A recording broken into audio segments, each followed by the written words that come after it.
Silakan duduk. Shalom saudaraku. Hari ini kita mengucap syukur karena kita sudah kembali di rumah ini.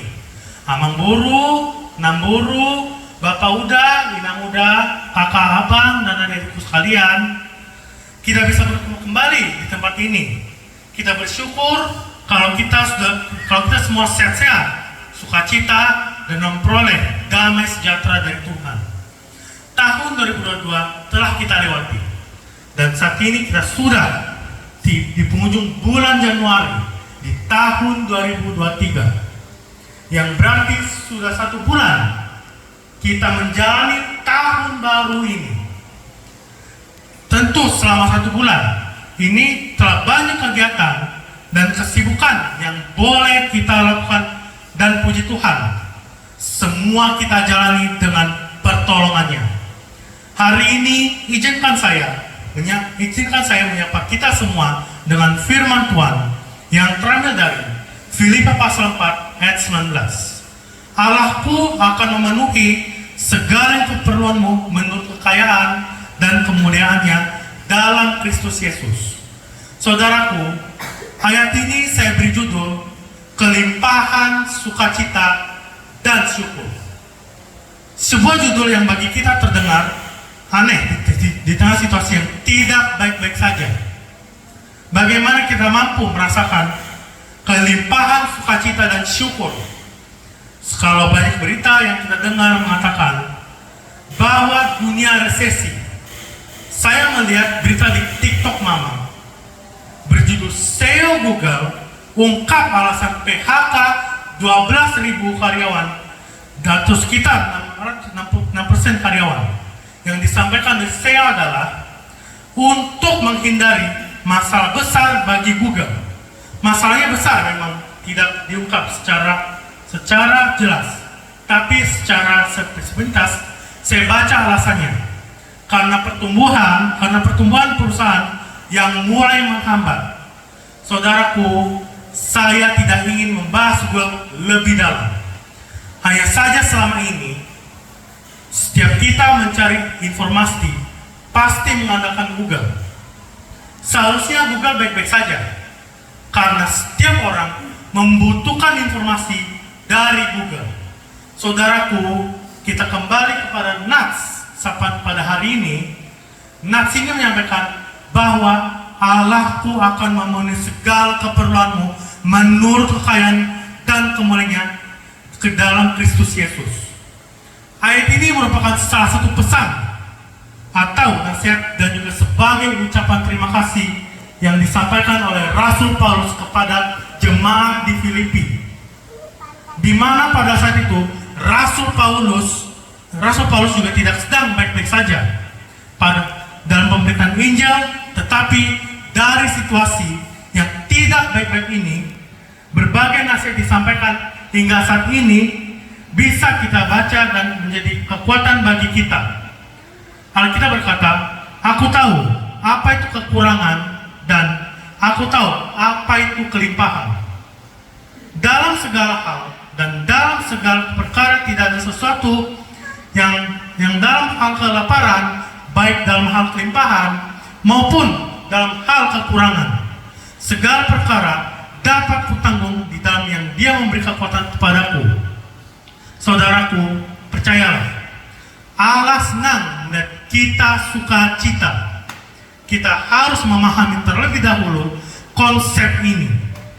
Dia ingin kita bukan hanya bahagia, namun hidup dalam segala kelimpahannya. Seperti yang tertulis dalam Yohanes pasal 10 ayat 10b. Aku datang supaya mereka mempunyai hidup dan mempunyai dalam segala kelimpahan. Ini menjadi penguatan dari nats yang kita baca sebelumnya, melalui nats yang kita tahu bahwa Tuhan adalah gembala yang baik bagi umatnya, itu bagi kita yang percaya kepadanya. Saudaraku, percaya apabila kita memiliki kelimpahan sukacita dan syukur, maka tahun yang kita sedang tidak baik-baik bisa kita jalani bersama Tuhan, karena janji Tuhan ya dan amin. Sekali lagi saya katakan, janji Tuhan adalah ya dan amin. Alkitab berkata, Tuhan Allahmu ada di antaramu sebagai pahlawan yang memberi kemenangan. Ia bergirang karena engkau dengan sukacita.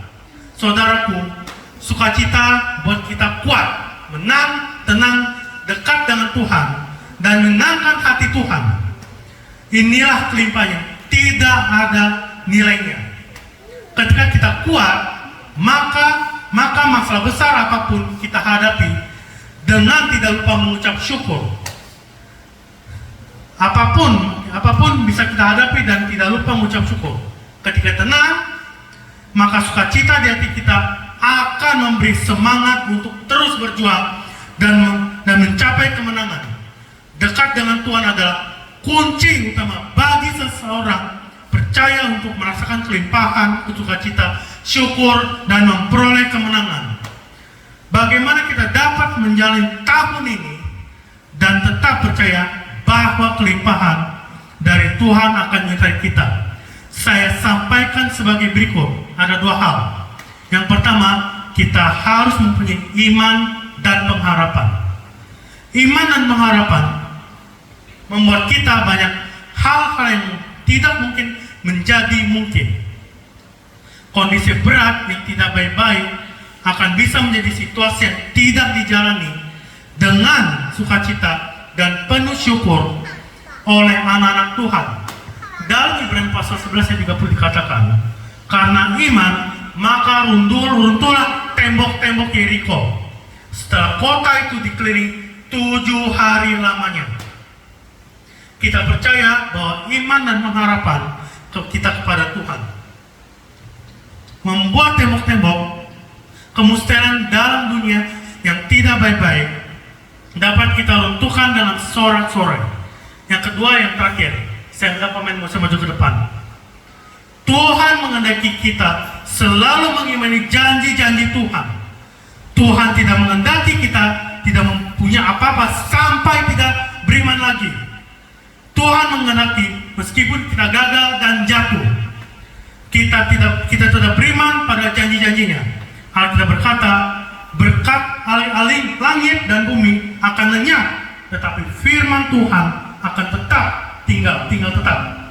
Apapun pergumulan kita hadapi, tetap iman janji-janji Tuhan. Tuhan yang berjanji adalah Tuhan menempati segala janji-janjinya. Dalam Mazmur 37 ayat 25 dikatakan, Alkitab berkata, dahulu aku muda, sekarang telah menjadi tua, tetapi tidak pernah kulihat orang benar ditinggalkan anak-anak cucunya meminta-minta rotinya. Saudaraku, mari menjalani tahun 2023 ini dengan penuh iman dan pengharapan. Kita harus percaya dan tidak boleh ragu bahwa penyertaan Tuhan. Sekali lagi katakan, kita harus percaya dan tidak boleh ragu bahwa penyertaan Tuhan. Pemeliharaan Tuhan akan menjaga kita menjalani tahun 2022 dengan penuh kelimpahan sukacita dan syukur. Tuhan Yesus memberkati.